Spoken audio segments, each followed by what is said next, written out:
Welcome to our YouTube channel learn with Charan. இன்னைக்கு நம்ம வந்து ஏஜ் ப்ராப்ளத்தில் கண்டினியூஷன் பார்க்கணும்.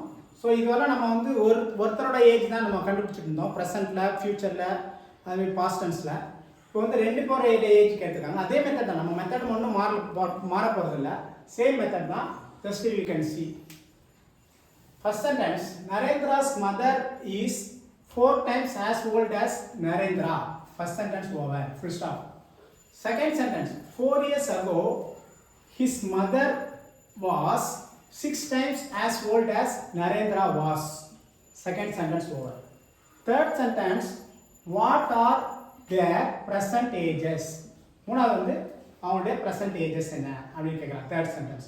ஸோ இதே தமிழில் நம்ம பார்த்தோம்னா, நரேந்திராவின் தாய் அவனை விட 4 மடங்கு வயதானவர். முதல் வாக்கியம்.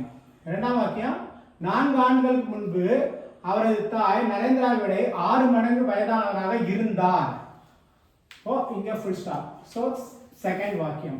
மூணாவது, அவர்களின் தற்போதைய வயது என்ன? இதுதான் இங்க கேள்வியா கேட்கிறாங்க.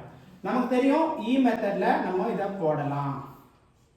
ஸோ இ மெத்தட்ல போடும்போது இது ப்ரெசன்ட், இது வந்து பாஸ்ட் டென்ஸ், இது ஃபியூச்சர் நமக்கு தெரியும். ஸோ ஃபர்ஸ்ட் இதில் வந்து பார்த்தீங்கன்னா, Narendra mother is 4 times as old as mother நரேந்திரான்னு கேட்டுட்டாங்க. இப்போ இதில் வந்து ப்ரெசன்ட்ன்றதுக்கு என்ன இதுன்னா இந்த இஸ். ஸோ அப்போ இது இங்கே ப்ரெசென்ட்டில் தான் நம்ம போடணும். யார் வந்து மதர் என்ன பண்ணுறாங்க, நரேந்திராவோட 4 மடங்கு இல்லையா, 4:1. புரியுதா? ஏன் ப்ரெசென்ட்டில் போடுறோம்? Is present. நெக்ஸ்ட் பார்த்தீங்கன்னா 4 years ago. அப்போ இங்கேருந்து 4 years ago. இப்போ ப்ரெசென்ட்லேருந்து 4 போடணும். 4 years ago.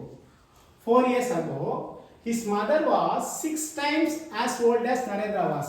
மதருக்கு நேராக 6 times நரேந்திரா 1 மடங்கு. அப்போ நம்ம 1 மடங்கு வச்சுக்கணும்.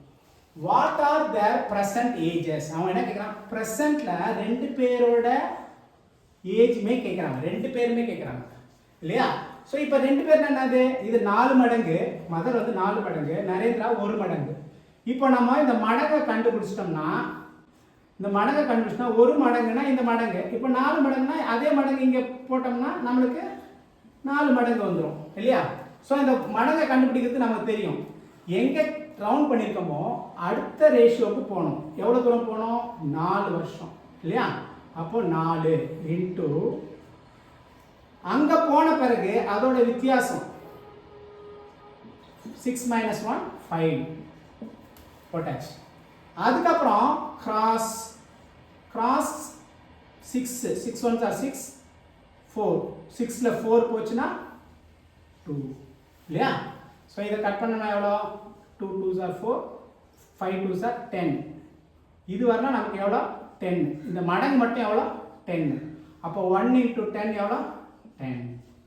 அதே மடங்கு தானே, இதே தானே இங்கேயும் பண்ண போகிறோம். அப்போ ஜஸ்ட் அந்த 10 இங்கே காப்பி பண்ணிக்கலாம். பட் 1 மடங்கு 4 மடங்கு, அப்போ 40. அப்போ ஆன்சர் என்ன? 40. மதருக்கு 40, நரேந்திராவுக்கு 10. So very simple. ஸோ இங்கே 2 கண்டுபிடிச்சு தான் என்ன ஒன்று, மறுபடியும் இங்கே நீங்கள் அதே மாதிரி போட வேண்டிய அவசியம் இல்லை, அதே தான் வரப்போகுது. ஸோ அந்த 1 மடங்கு என்னன்னு கண்டுபிடிச்சிட்டு, இது 1 மடங்குன்னா 1 பெருக்கி ஆன்சர் போட்டுக்கணும். அந்த மடங்கை இங்கே காப்பி பண்ணிட்டோம்னா 4 times, இது இங்கே இன்ட்டுன்னு அர்த்தம், ப்ராக்கெட்டுக்கு இருந்ததுன்னா இன்ட்டுன்னு அர்த்தம். 4 times 40. இப்போ 40 10. 2 பேரோட வயதும் 40 10 அப்படின்னு அதே தான். அந்த தமிழில் இதே மெத்தட் தான். மெத்தடில் ஒன்றும் மாற்றம் கிடையாது. நம்ம ஃபில் பண்ணுறது கரெக்டாக பண்ணோம்னா நமக்கு ஈஸியாக ஆன்சர் வந்துடும். தேங்க்யூ.